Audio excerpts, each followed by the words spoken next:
Welcome to the NHL Wraparound podcast featuring Neil Smith, President General Manager of the 1994 Stanley Cup Champion New York Rangers, and longtime ESPN NHL veteran Vic Morren. Together, they share no-nonsense opinions on news and issues around the National Hockey League. Whether you're a casual or diehard fan, each episode of NHL Wraparound will leave you more informed. Now, here's your hosts, Neil and Vic. This is NHL Wraparound for Wednesday, January 14th, 2026. Vic Morren, Neil Smith, and, Neil, we don't like to pile on teams unnecessarily, and we did a pretty good breakdown and beatdown of the New York Rangers on Monday on short shifts. But after the game against Seattle, I think blowing a 2-0 lead, losing the game late, a rather listless crowd that was also chanting "Fire Chris Drury," we felt compelled to have another Ranger-centric show, and Vincent Mercogliano from The Athletic will be joining us very shortly. And it's going to be very interesting to hear what Vincent has to say. He's at every game at MSG, and certainly the Rangers haven't been at every game at MSG. Their winning record at home is pitiful, and it's going to be interesting to see what Vincent says. He'll join us in just a few moments, but first, 3 things that you need to pay attention to. And took a little bit of time, but the first head coach has finally been let go in the NHL. That was Dean Evason in Columbus. He was fired on Monday, along with assistant coach Steve McCarthy, and he was replaced by Rick Bowness, who is the 13th coach in Columbus Blue Jackets history. And you got to consider that the team only came into the NHL in 2000, 2001. Yeah, that's a lot of coaches to have in, 25 years, 24 years. That's like every other year you're changing coaches. And they've been through some managers, too, starting with Doug MacLean back a number of years before they even played in the league. Doug got that job, and then he was gone, and Scott Howson came in, and then Scott Howson was gone, and Jarmo Kekalainen came in, and then Jarmo Kekalainen was gone, and Don Waddell came in May of 2024. And the first thing he did was hire Dean Evason, who'd had 4 playoff appearances with the Minnesota Wild and done a good job there. It's sort of unfair in a way when you think of the year they had last year. They had a good year last year under horribly difficult circumstances with the loss of Johnny Gaudreau before the season started in an automobile accident where he was a cyclist on the side of the road with his brother. But this year, obviously, they weren't meeting the expectations of ownership or the president and GM, Don Waddell, so the change was made. I want to just comment that I think that the reason why we're not seeing a lot of coaching changes is because everything is so tight, and especially in the East, where there's nobody that's really in it and there's nobody out of it other than maybe Columbus, and that's what Don Waddell thought. I got to get this thing back into the mosh pit, and the only way I'll do that is with a jolt of a coaching change. But I think that's the reason why you haven't seen a lot of coaching changes. There haven't been a lot of teams that are grossly disappointing what their expectations are. A year ago, there had been 3 head coaching changes by this time of the season. Jim Montgomery was let go in Boston in November, and then Drew Bannister in St. Louis to make room for Montgomery to take over the Blues head coaching position, and then Luke Richardson in Chicago. But I think when you look at the Bowness hiring, he's 70 years old. He has spent more games behind an NHL bench as either a head coach or an assistant than anybody in NHL history. 2,727 games, including Tuesday's game that the Blue Jackets played against the Calgary Flames. So considering that there was no real history between Waddell and Bowness, are you surprised at this hiring, particularly that he's only signed on through the end of the season? Well, the reason I'm surprised at it, is because we had Rick Bowness on the show here last year, and Rick was very comfortable in the fact that he'd retired from coaching. and was very comfortable in the fact that he was going to live in Florida with his wife. We see him from time to time on the TNT desk for those national games, and he does a good job on there. But it seemed like he was ready to say, okay, I've had enough of doing this. My guess is that just like Ken Holland at the management part at the similar age, you're out for a year and you think, oh, it's time for me to retire. You're out for a year and you start getting the itch and you want to go back and you want to keep doing it. And you miss the locker room, you miss the guys, you miss your assistants, and you miss being in the competition. And I would think that's what Rick came up with, because even if Don Waddell called him and he was totally comfortable and very happy just lounging on a beach somewhere in Florida, I doubt that he would say, oh, I'll give this up to go to Columbus, Ohio and start coaching a team that's in last place.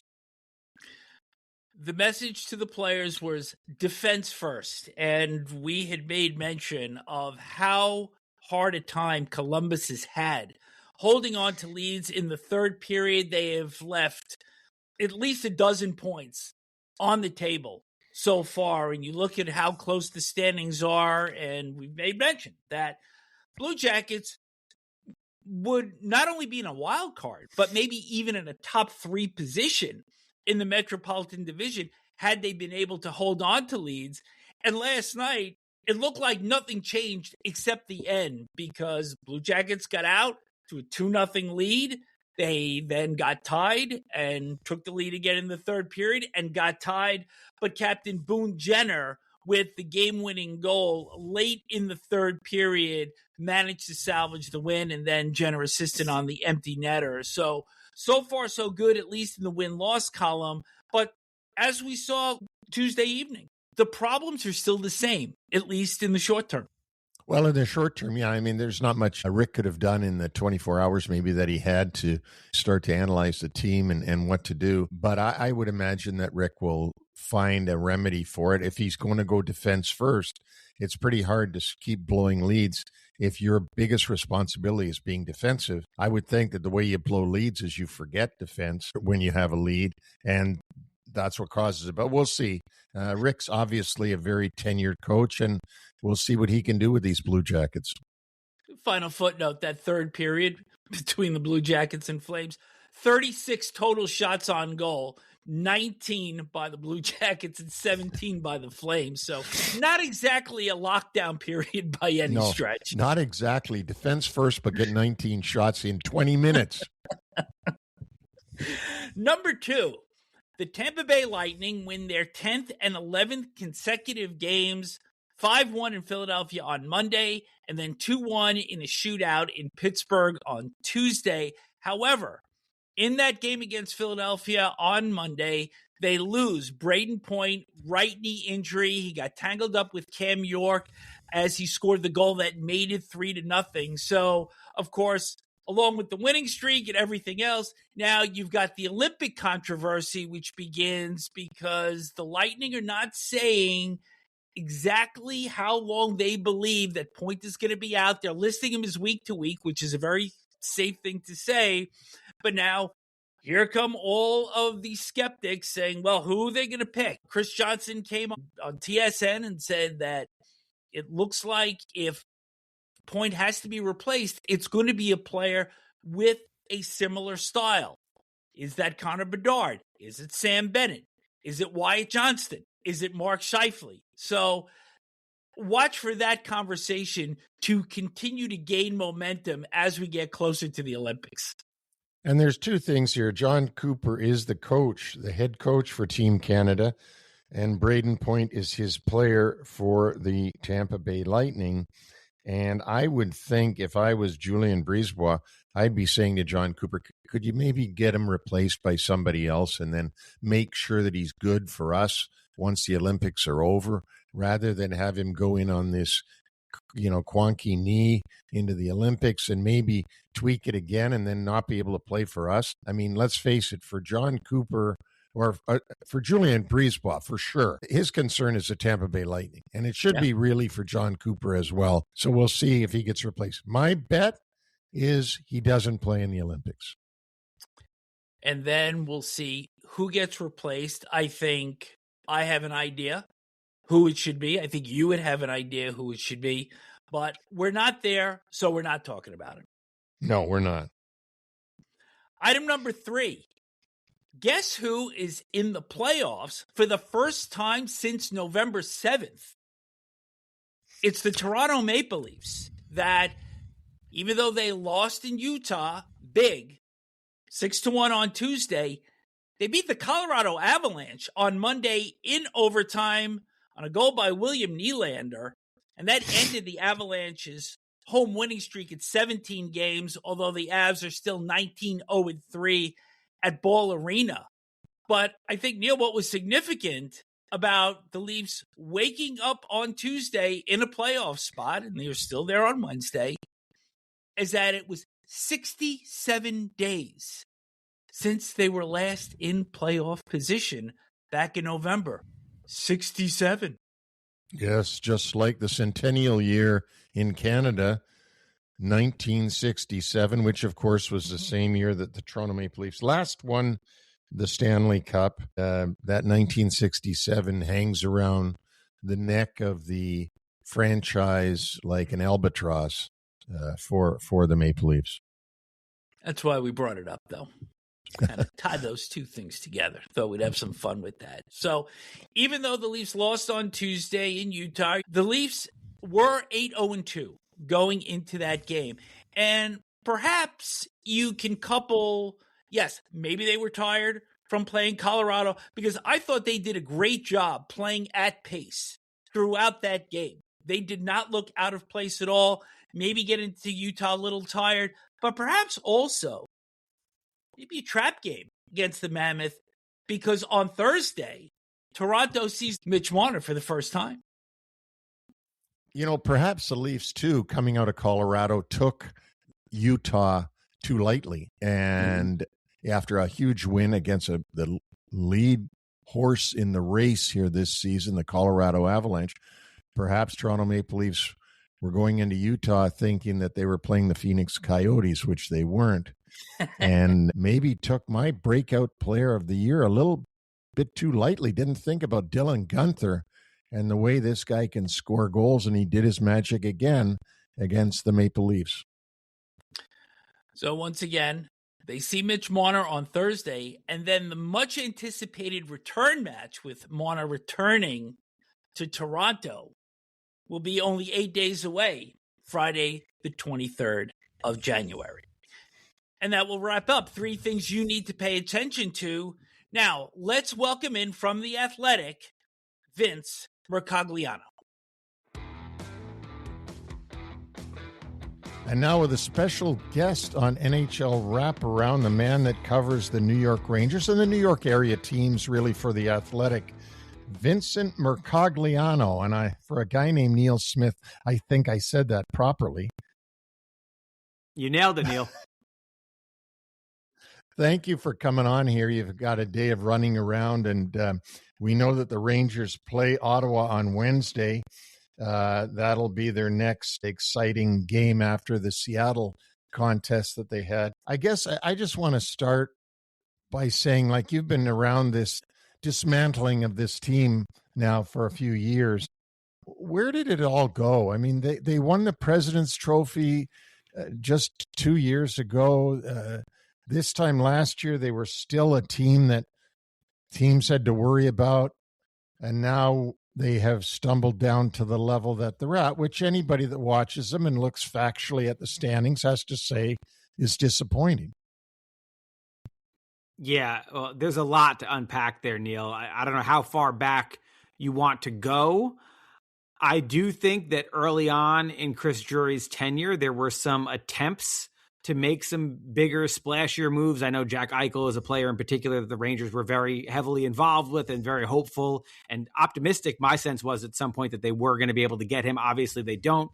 He goes to Vegas. They kind of just proceed with the roster mainly intact from how it was left when Jeff Gorton got fired in 2021, which was a good team, not a great team, not a championship caliber team, but a good team. And they had some good runs, 22, 24, both those years they make it to the Eastern Conference Finals. It is a dramatic drop. It is a drop that I think has stunned a lot of people when you consider, like you just mentioned, they won the President's Trophy only a year and a half ago. I do think, looking back on it, and I wrote a lot of this at the time as well. Obviously, we were largely positive at the time because the team was winning at the rate that it was. But the underlying metrics, there were some causes for concern there. There was some inkling that they were getting by and winning at the rate that they were, really that President's Trophy year in particular, for three big reasons. Number one, the goaltending is elite, and that's going to give you a chance to win pretty much every season, which has been the case for this team really ever since Igor Shesterkin arrived. And you can even go back beyond that, Henrik Lundqvist, and then your time with the team, Neil, when they had Mike Richter.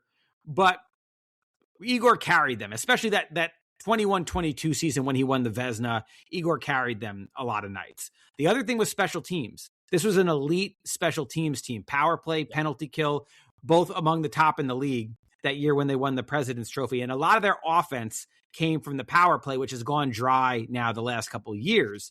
And then the third thing, that President's Trophy year, they had this uncanny knack. They had this resiliency, or whatever you want to call it. They broke the franchise record for comeback wins in a year that season. There were many games that year where it felt like they got unplayed, and yet they found a way to pull it out in the end. So they had this mojo going for them. They had the strong goaltending, and they had the special teams. But if you looked at the 5-on-5 numbers, there were things to be concerned about there. They were not a great 5-on-5 team, even during those years when they were winning. And I think deep down, there was some level of recognition on management's part about this. So what you had then coming off that President's Trophy is Chris Drury trying to proactively find ways to upgrade the roster, but he was in a cap bind and needed to clear space. So he starts identifying guys that he'd like to move out in order to free him up to maybe go and bring in some guys that will help them become a better 5-on-5 team. Now, where the mistakes happen, I don't think that line of thinking was incorrect, but where the mistakes happen is the way that those situations were handled. It starts with Barclay Goodrow getting waived.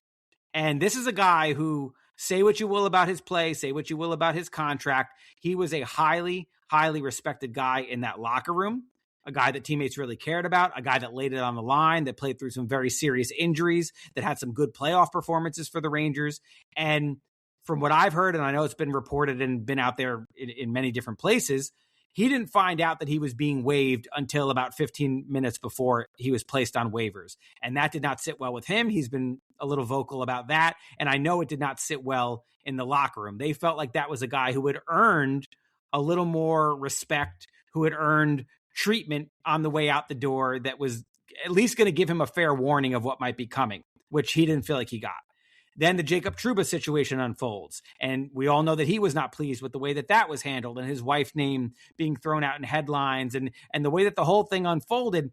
The communication was not up front, and that's your team captain. And so Goodrow and Trouba were, in the eyes of many players, not treated well on the way out.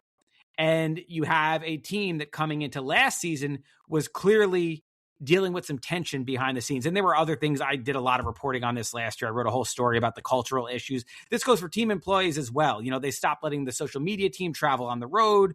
There, obviously, what we found out later on in the year was there were the sexual harassment allegations against Artemi Panarin, which had kind of been swept under the rug, but that also tightened the reins behind the scenes. And you could feel it walking into that rink every day, that between the way that the players were feeling, the locker room felt fractured, the locker room felt tense, team employees felt like they were walking on eggshells. It just was not a great working environment last year. And so then you had the problem that we identified with 5-on-5, this team having some issues.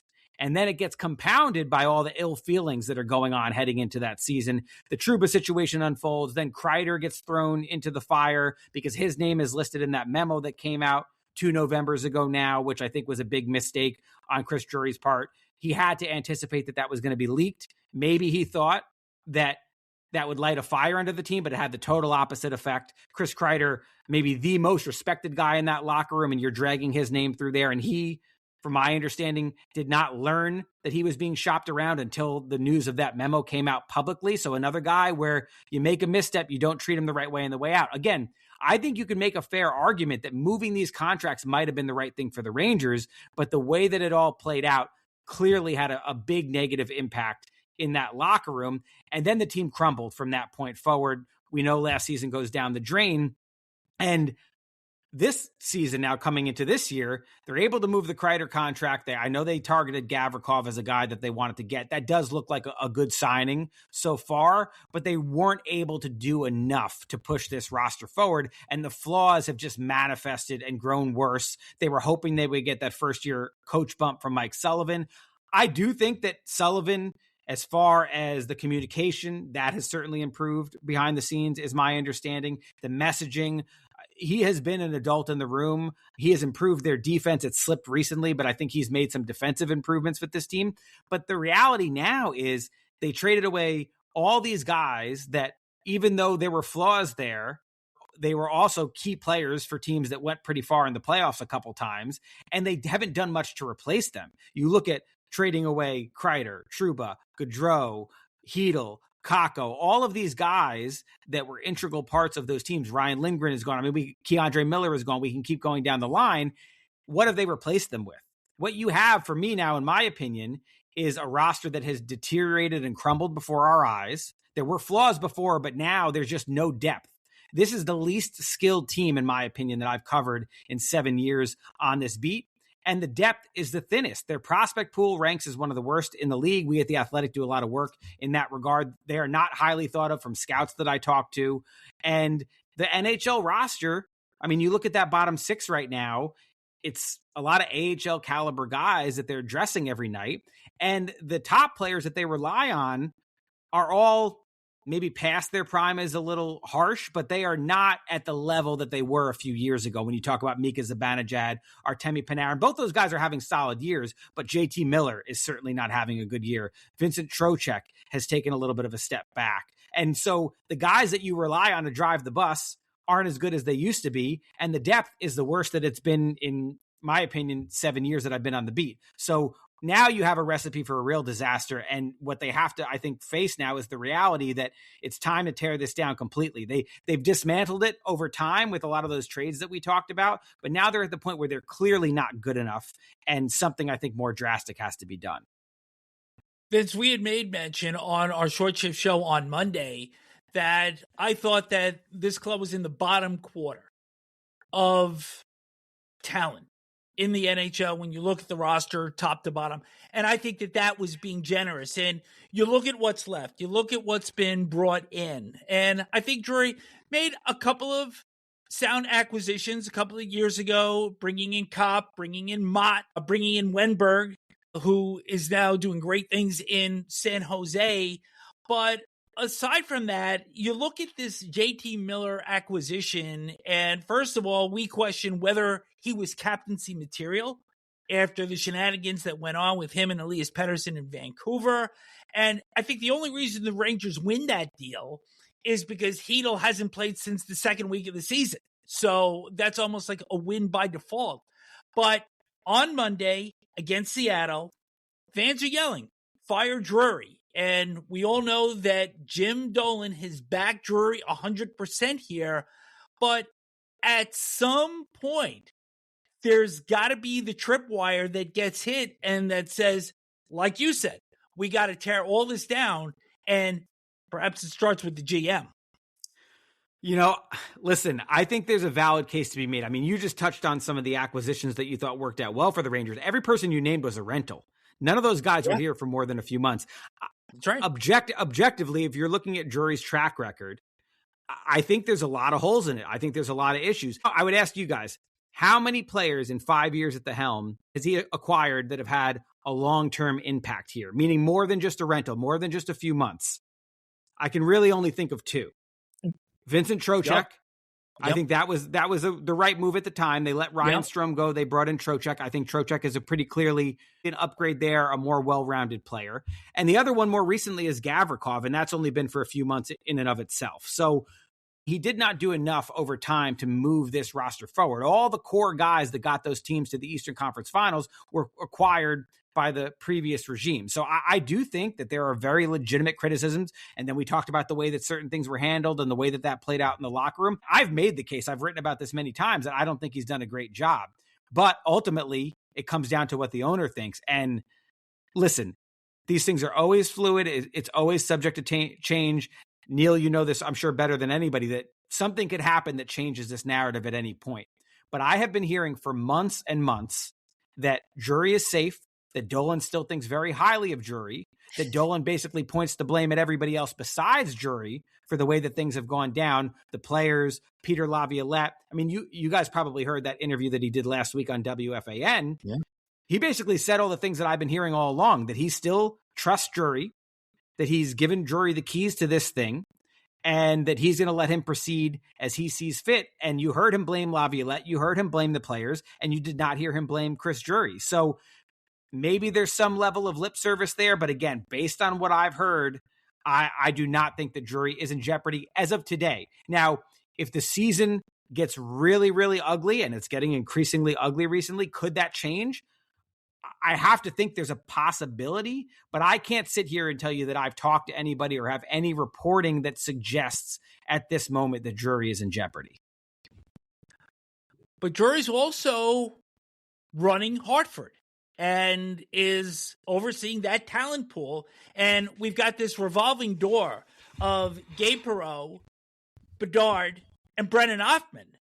And that's the best of a weak pipeline coming in from Hartford and the Wolfpack.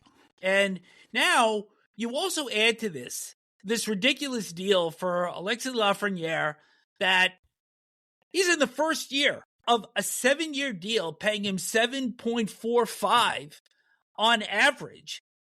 He's got an 8-team no-trade clause that kicks in 26-27. Can you see a buyout here? Because this may be one of the most useless players in the NHL. I don't know if I'm fully on board with one of the most useless. I agree that he's been hugely disappointing. We actually did our midseason report a couple weeks ago. At that dollar figure, though, Vince? Yeah, you know, I will say this also. The cap is rising. $7 million is not going to look quite the same as it did maybe a couple years ago when the cap was flat. I think for a second-line winger, which is, we've seen him have one season where he was a solid second-line winger. Mm-hmm. He had that 57-point year in 23-24. For a second-line winger, I think $7 million or so is going to be the going rate as we move forward here. So if he can get back to that level that he was a couple years ago, I think the contract looks fine. And I do think, I mean, listen, I actually asked him about this the other day. I sat with him at his locker, which was the same day that later on at the press conference, Mike Sullivan called him out, which was maybe it wasn't really fierce criticism, but it was very pointed criticism, I would say, at Lafreniere when he said we need more out of him at that press conference. I don't know how much you guys buy into this stuff. I think you have to take it with a grain of salt, but I do think it's useful and should be regarded to some degree. His on-ice metrics are among the best on the team, Lafreniere. Like, the Rangers have more puck possession, they have more shots, they have more scoring chances when Lafreniere is on the ice compared to most of their players. The point production is clearly disappointing, and I asked Lafreniere how he weighs those things, and he basically said, I don't really care what the analytics say. The points aren't where I want them to be, and that's my main concern. So I give him a little bit of credit for at least kind of, you know, putting it on his own shoulders in that regard there. Listen, the contract doesn't look good right now. He's one of the big reasons that they're in the spot that they're in. I wrote about this morning.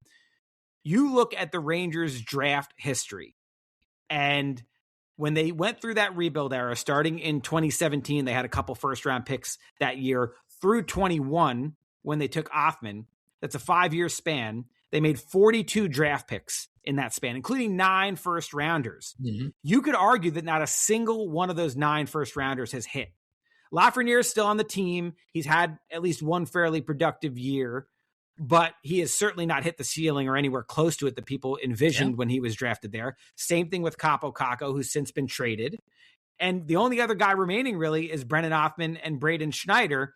Othmann has really stagnated. It's been a really disappointing season for him, and they've been shopping him around, and my understanding is that they're not really getting a whole lot in terms of value for offers in return. So all of these guys who were supposed to be the foundation of this team have not hit. So you got to point the finger at their draft track record for sure, and a lot of that is the previous regime. The only draft that Drury ran was 21, but even since Gorton and Davidson were fired, Drury has run 21, 22, 23, 24, 25. That's 5 drafts that Drury has run.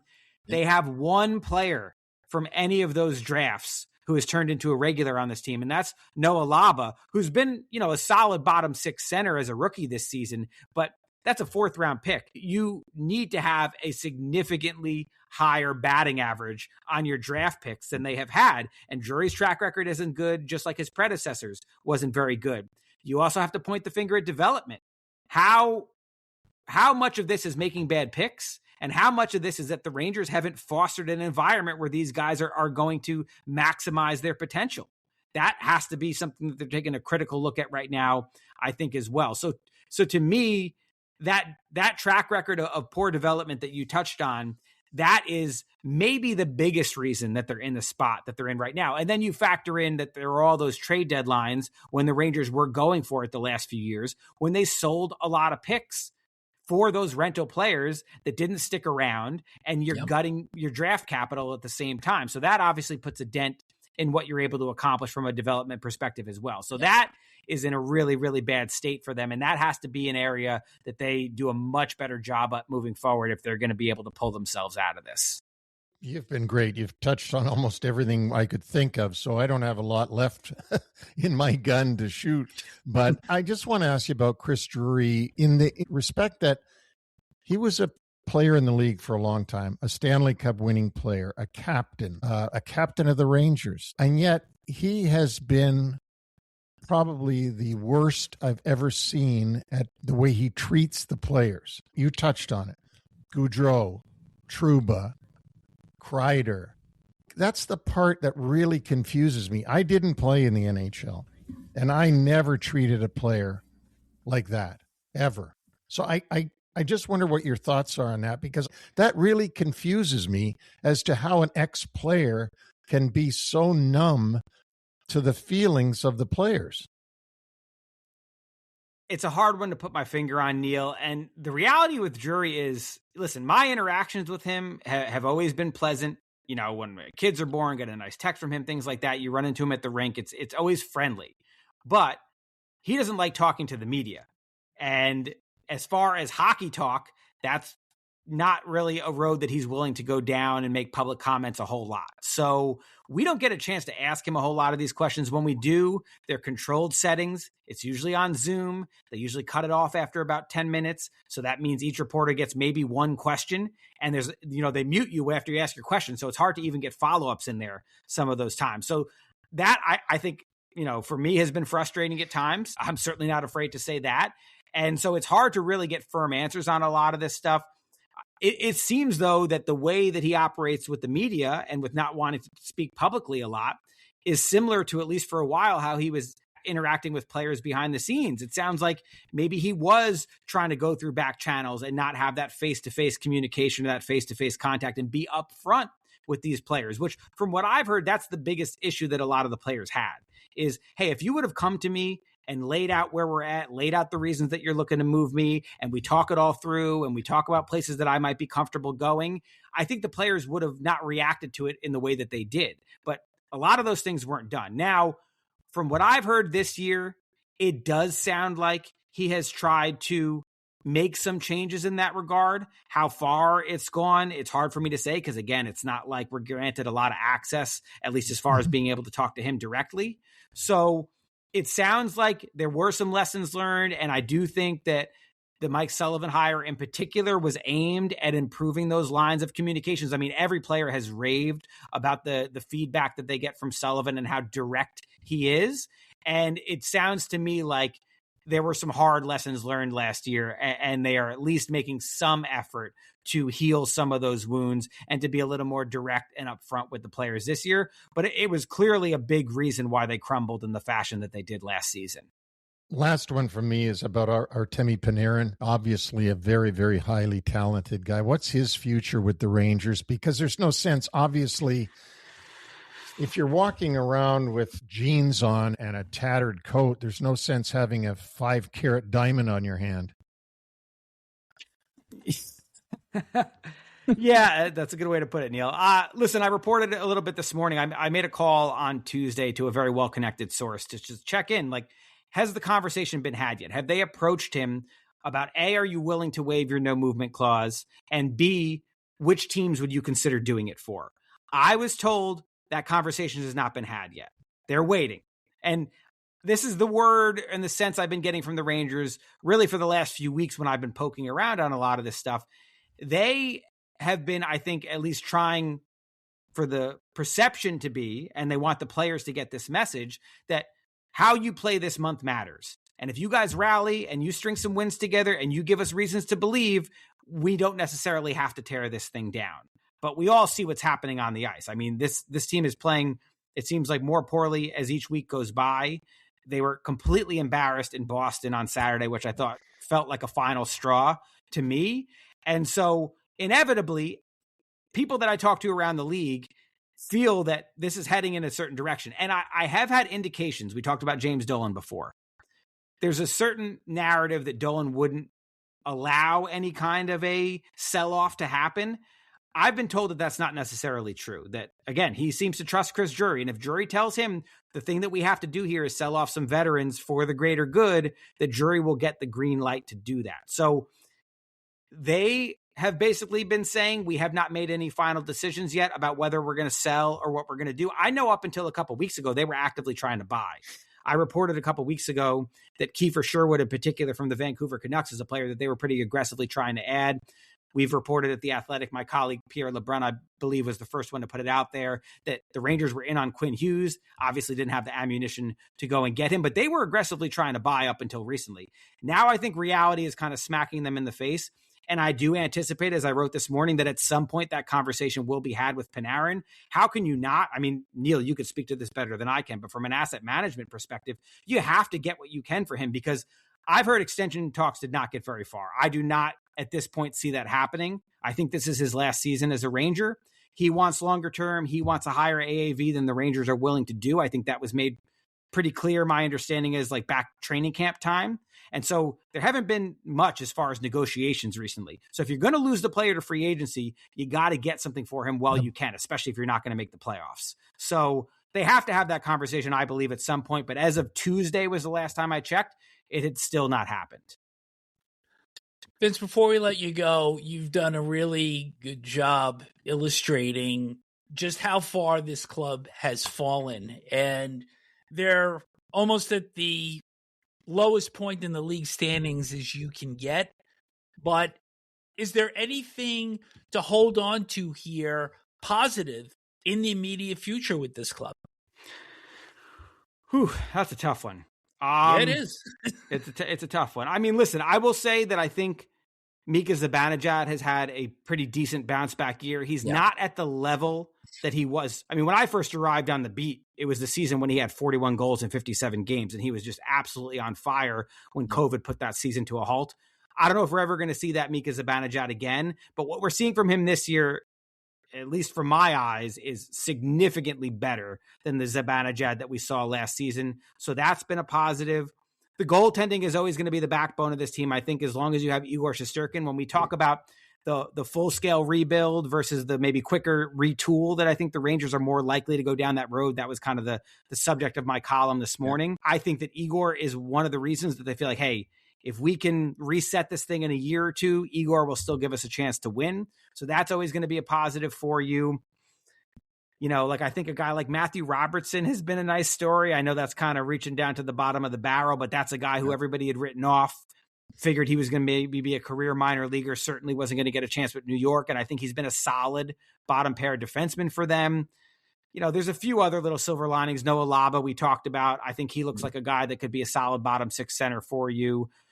You know, the young guys, though, that is, you know, they need more out of some of these young guys, and there's just not a whole lot to feel promising about right now. And then, you know, Panarin might be on his way out.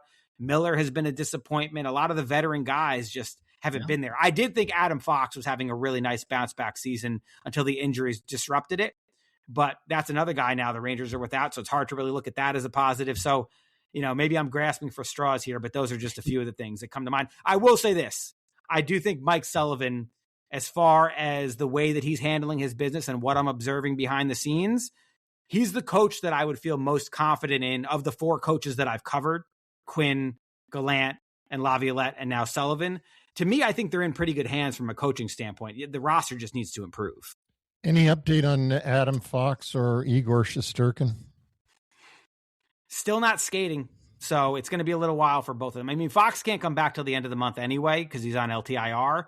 Igor, though, Sullivan said he's still not skating. I don't want to report this definitively, but he does have a history of groin injuries, and I've heard from people who think that might have been what this is. So that's delicate. That's kind of fluid. You got to see how that goes. You can't rush him back in a situation like that. So Igor, I think they're expecting back maybe a little bit sooner than Fox, but it's going to be at least another week or so, I think, for both of them. And Fox, like I said, not till the end of the month. And two quick things on Fox, a former Norris Trophy winner. You mentioned before, and everybody has said this, that they were in the Quinn Hughes sweepstakes, and Adam Fox plays for the New York Rangers, whose head coach is Mike Sullivan, who happens to also be the head coach of Team USA at the Olympics.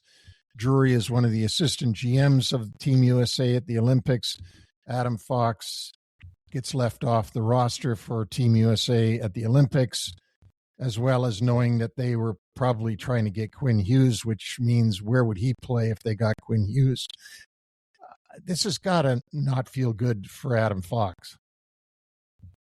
Yeah, the Hughes thing, I don't know if that's as big of a deal as the Olympic thing. I mean, listen, I know a lot of people assume that because you have Hughes, that means Fox might not be on the top power play, but I wouldn't have been surprised if the Rangers tried a power play with both of those guys on it had they gotten them. So I don't think that was a deal breaker. I think that they were just thinking, hey, we could have a really dynamic blue line with both of those guys. But the Olympic thing, yes, that certainly did not sit well with Fox. I've heard that most of his disappointment is probably directed at Bill Guerin, who we know had the final say. And I've also heard that Guerin really, after what he saw at Four Nations last year, was pretty close-minded, I guess I'll say, to having Fox on the roster. It sounded like that left a really bad taste in his mouth. But there has to be some level of curiosity about, okay, how does this affect his relationship with Sullivan and Drury? Could they have done more to try to fight to get him on that roster? I don't know what the answer to that is. That would be pure speculation on my part, but I know that everything that went into that is probably not sitting well with Fox at this moment. And so, yeah, I think there is some smoothing over to do there for sure. Vince, thank you so much for all this. There seems to be a lot of smoothing over to go on with the Rangers. A lot of sandpaper going to be needed to smooth out all these wrinkles that they've got right now. And boy, oh boy, I can't imagine having this much. This is just an infestation of problems with the team. But you've done a wonderful job of outlining everything going on there, and you've really educated me to a lot of different things. And thank you for doing this for us today. I appreciate you having me on, Neil. I would love to, maybe we'll do this on my podcast in the future. I would love to have you on and pick your brain about, okay, if you were in this spot, what would you do? Because I think that's really where the conversation is going to be focused in the coming months. And it's going to be a difficult questions to answer, because I've had somebody say to me, could you write a column for me about what you would do if you took over the Rangers? And I don't think I could do it. I just would say, no, I got a good podcast right now. I don't need that. Yeah. Yeah, they're in a tough spot. I would say talking into the mic is a little bit easier than navigating what they're going to have to navigate. Yeah. So thanks again, Vince. We want to get you out of here so you can move on to your daytime job, but you've really been great. Thanks for having me, guys. I appreciate it. Thank you, Vince. Buddy boy, that was a lot to unpack, and I thought Vincent was outstanding, really pulling the guts out of this thing. And when you see what's left, my last question was, what do you see in terms of promise? And when you start to get to Matthew Robertson, you know you're scraping pretty low when you're talking about your third pair defenseman. Yeah, and I mean, for all the promise that Gabe Perreault had before he came up, and that he was, don't ever trade him, don't let him go, don't let anybody try to get him away from you. That has been disappointing, I would think, to the fans. But back to Vince, he was tremendous, and he completely colored in all that needed coloring in on this coloring book of the Rangers. He really did. I mean, I thought that he gave a very illustrative view of what is going on with that franchise. Outstanding job. And, we did it a year ago with Pittsburgh. We did it at the beginning of this year, frankly, with Buffalo before they got hot. And we're not afraid to go into these difficult places because the truth is you can't have 32 teams that are going to win. And you're going to have clubs that go through periods like the New York Rangers are going through right now, like Pittsburgh has gone through, that Chicago has gone through, that San Jose has gone through. I don't think you ever need to worry when your opinion is based on fact.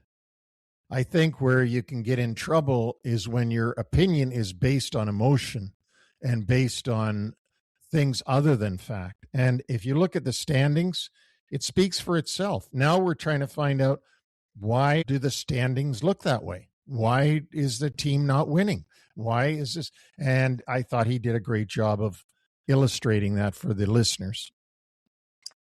Last in the Eastern Conference, entering play on Wednesday. Let's look at some other items that we think you will find of interest. And we mentioned the Tampa Bay Lightning in our 3 Things segment, winning their 10th and 11th consecutive games. And in the Monday game at Philadelphia, Jon Cooper reaches 600 career wins in only 1,005 games. Only Scotty Bowman did it quicker, and that was 1,002 games. This is a guy that has never won the Jack Adams Award, but I think we have to say this may be his best coaching job this season, with the amount of injuries that the Lightning have gone through, both on the forward position, their back line. Vasilevsky has missed some time, and they enter play on Wednesday atop the Atlantic Division with 61 points. Let me just make a comment about Scotty Bowman and his 600 wins in 1,002 games. Scotty's career was with some pretty good teams. He started in the expansion era with the St. Louis Blues, who did not win the West in the regular season in the first year, 67-68, but did get to the final, only to be defeated by Montreal. They got to the final again the second year, which would be 68-69, and again were defeated by the Montreal Canadiens. And then in 69-70, with Bobby Orr flying through the air in front of Glenn Hall, being tripped by Noel Picard, they lost again. But those were Scotty's first, 3 teams. He went from that to Montreal Canadiens and coached one of the most dominant teams in the history of the league in the Montreal Canadiens, who won 4 consecutive cups, 76, 77, 78, and 79. And so he had, I would say, better teams than Jon Cooper has had in Tampa, even though Jon Cooper's won 2 Stanley Cups and won a President's Trophy and so on. I think Scotty just had more dominant teams, probably the most dominant teams of any coach has ever had. It's a great kudo to Jon Cooper to reach that many wins in that long. And really, isn't it nice to see a team that stays with the same coach for years instead of keep changing and changing and changing? And they could have changed Jon Cooper when they won the President's Trophy and were eliminated 4 straight by John Tortorella and the Columbus Blue Jackets. They could have, but I think that was part of the learning curve, as hard as it was for them. And of course, they responded with consecutive Stanley Cups. And I just want to go back to Bowman for a second, because he had very good teams when he coached in Buffalo. And we also know that he took over for Bob Johnson. After Johnson won the Stanley Cup in Pittsburgh in 91, Johnson died in the fall of that year. Bowman took over, won the cup with Mario Lemieux, Jaromir Jagr, Ron Francis, and a host of other stars on that team.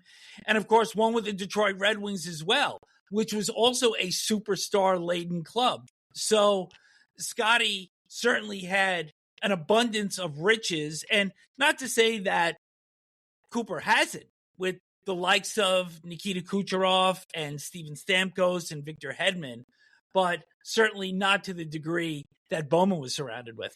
No, neither of these coaches have won with Cinderella teams. It's not like Scotty Bowman led the St. Louis Blues in 2019 to the Stanley Cup the way that Craig Berube did. Now, Craig Berube doesn't have 7 Stanley Cups like Scotty Bowman as a coach, Yep. but he has that one Cinderella Cup, I would call it, because Boston was clearly the favorite that year. Again, we're talking about Jon Cooper and the marvelous job he's done in Tampa, which he has, but he is up there in that group, that Hockey Hall of Fame group with Scotty Bowman. Taking a break from the coaching ranks, Gerard Gallant, who was actually coaching in the Continental Hockey League, and he has been coaching with the Shanghai Dragons, took the job last August, but after consulting with his doctors, he's stepping away, citing health reasons, so he's going back home to Prince Edward Island. He's coached 705 games in his NHL career, last coaching in the NHL with the Rangers in the 2022-23 season.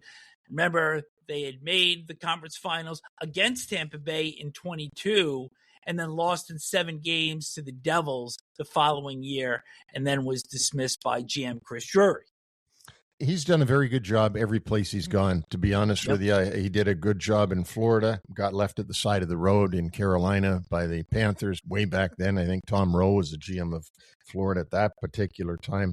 He went from there to the Golden Knights and, of course, took an expansion team to the finals their first year in the league.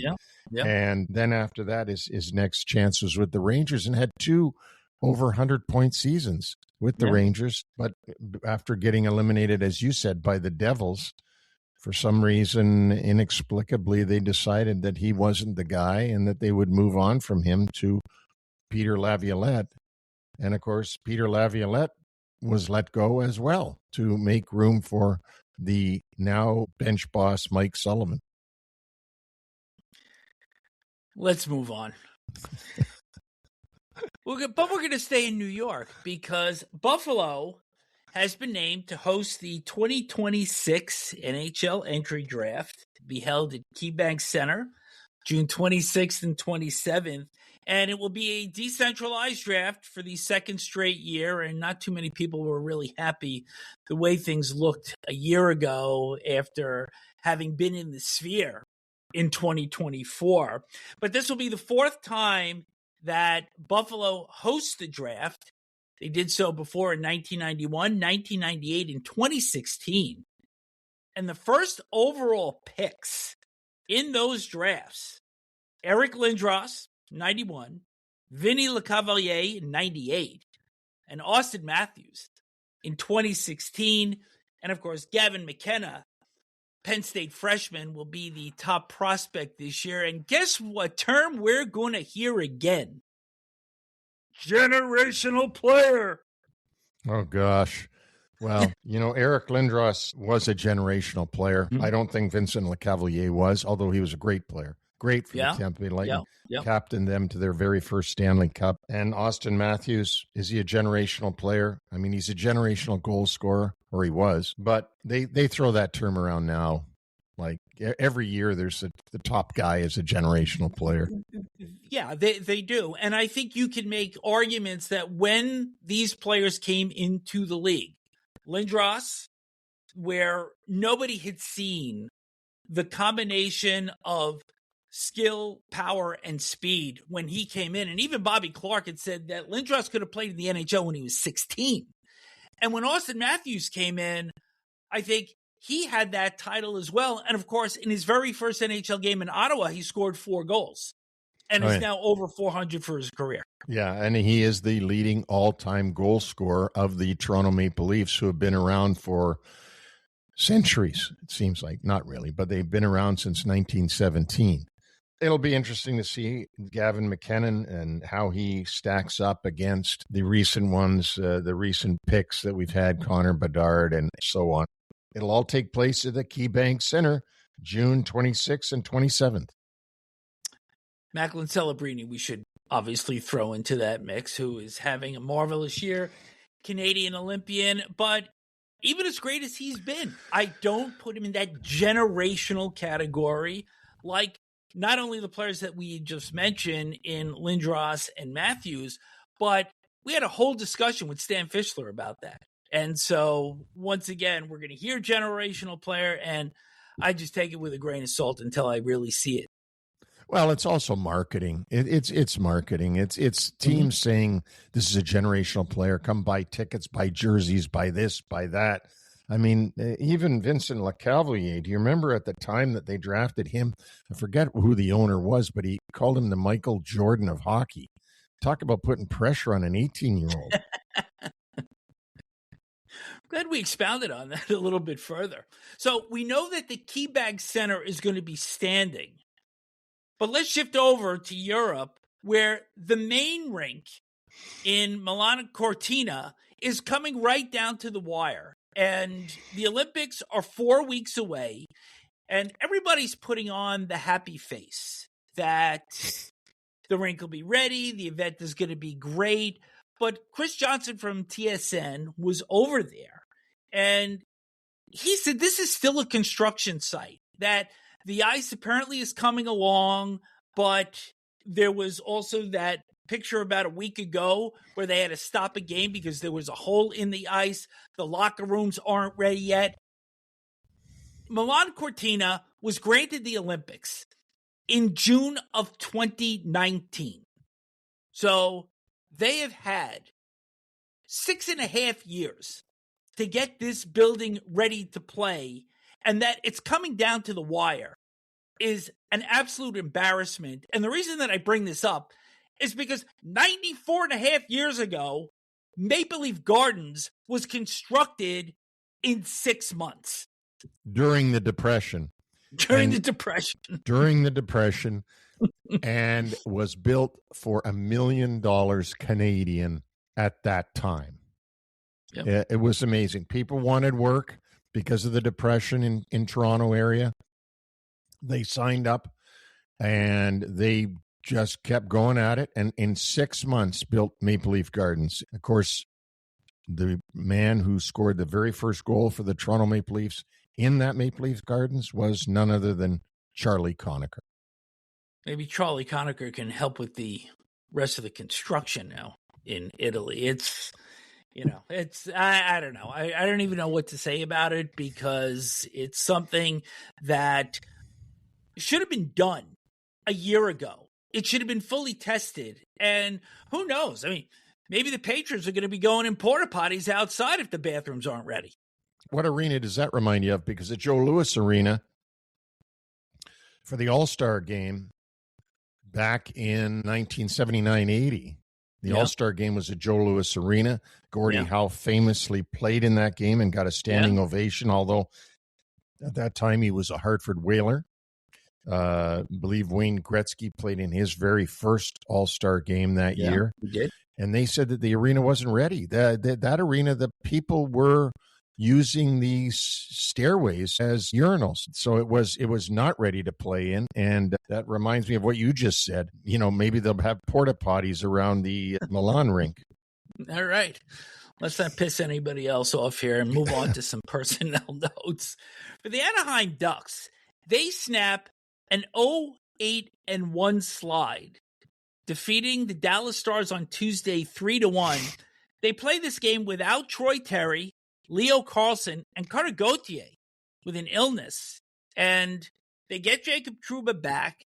But in winning this game at home, you could see that the Ducks' approach, without having three forwards, they had to defend better.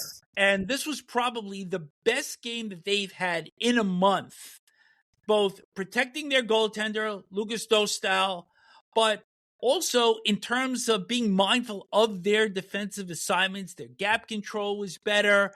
Their support of the puck in their own end was better. And I think this is the kind of game that Joel Quenneville is looking to see more consistently out of his Ducks.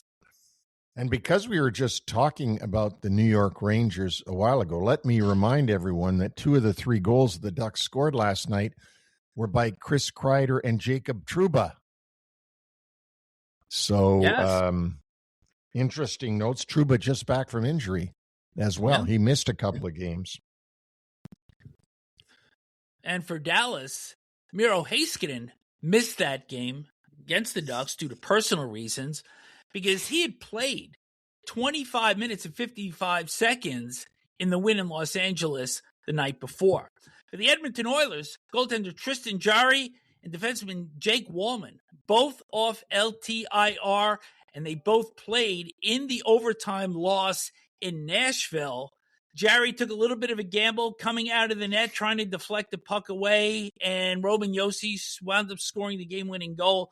But even though this was the second of the back-to-back, for the Oilers, you would have expected a little bit more from them. And this is the inconsistency that we continue to see every other game with this club. You think, okay, they're ready to really go on this run, win 8 out of 9 or whatnot, and then they just can't string it together, even though, as we look at the standings on Wednesday morning, they're tied atop the Pacific Division with the Vegas Golden Knights. Yeah, it's just, you just don't know. They're not the team that they've been in the past few years, in the second half of the past few years, when, every night they rip off another win. Their power play's playing at 60%. Draisaitl's scoring buckets, and McDavid's doing marvelous things, and Bonehead Bouchard is putting bombs in from the point. They're just not that same team. So I'm interested to see how this year turns out for Edmonton with those two generational players, McDavid and Draisaitl. And the first of which now has a 20-game point-scoring streak. Keeper Sherwood for the Vancouver Canucks missed the losses at Montreal on Monday and at Ottawa on Tuesday. He is expected to be out anywhere from 1 to 3 weeks. But what I find interesting here is that he is very highly sought on the trade market, and it's being reported that up to 20 teams are looking to get this guy in their lineup. I mean, he's a good goal scorer. He throws his body around, but almost 2/3 of the league want this guy. But how does this get out? How does this come out? Like, is there somebody in Vancouver telling people this? I mean, what is going on in Vancouver? I mean, that would not, when I was even in New York, that wouldn't have gotten out of my office that 20 teams were interested in one of my players. You're supposed to keep that quiet. So, I mean, every time we look around, it seems like Vancouver's going to make another trade. They're going to, and it's all public. Everything is public about the Canucks. What's going on in Vancouver? What's going on in Jersey?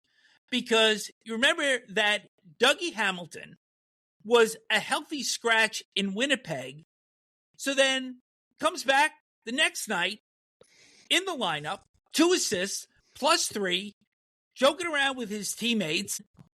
The Devils get a much-needed 5-2 win in Minnesota, with contributions also coming from Jesper Bratt and Andre Palat, who have not produced nearly what was expected this year. Simon Nemec was scratched on Monday in Minnesota, but now he's expected back in the lineup on Wednesday against Seattle.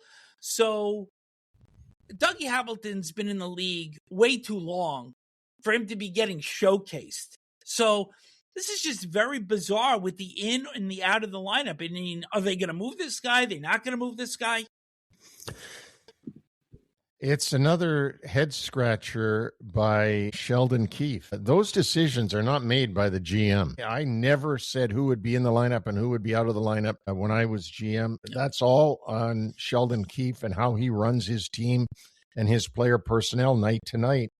It's another thing that's head scratching that goes along with leaving Markstrom in for 9 straight goals and, as we said, scratching Dougie Hamilton from that game, and I don't know.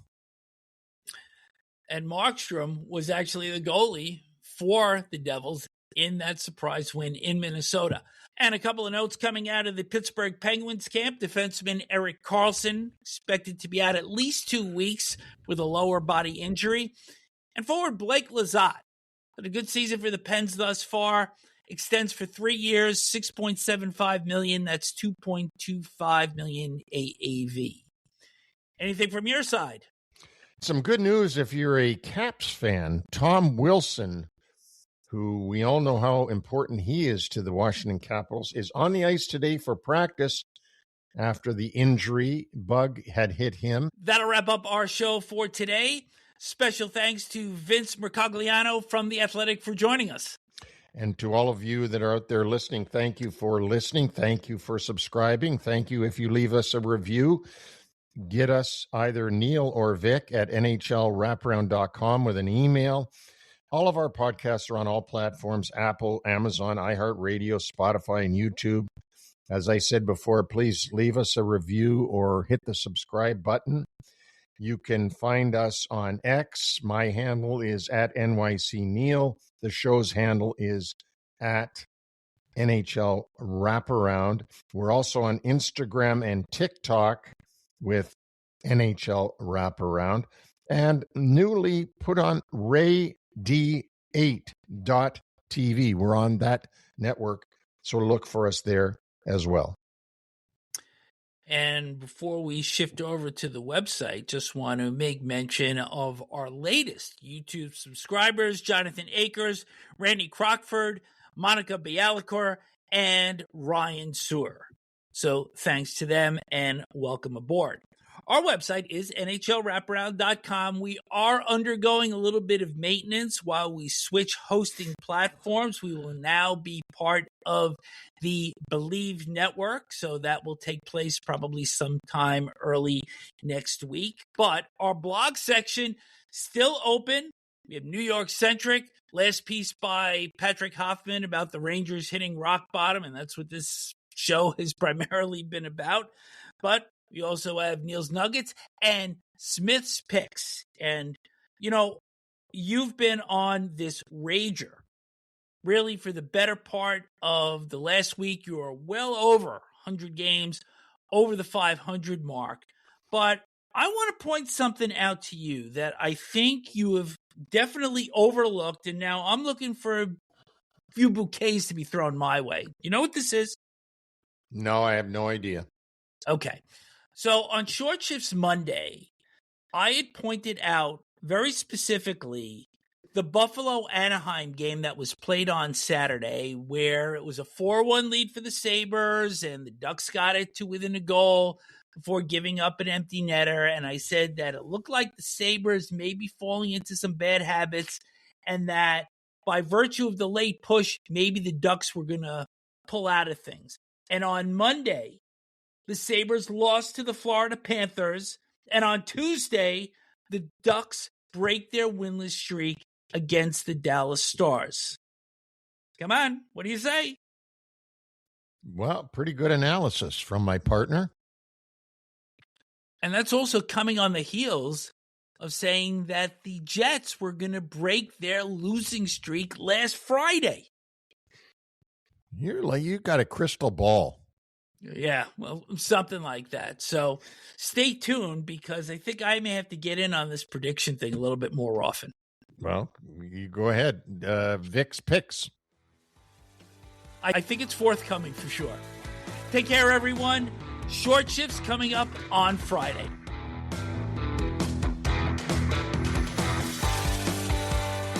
Thanks for joining us on the NHL Wraparound Podcast. Don't forget to subscribe to stay up to date on all the NHL action.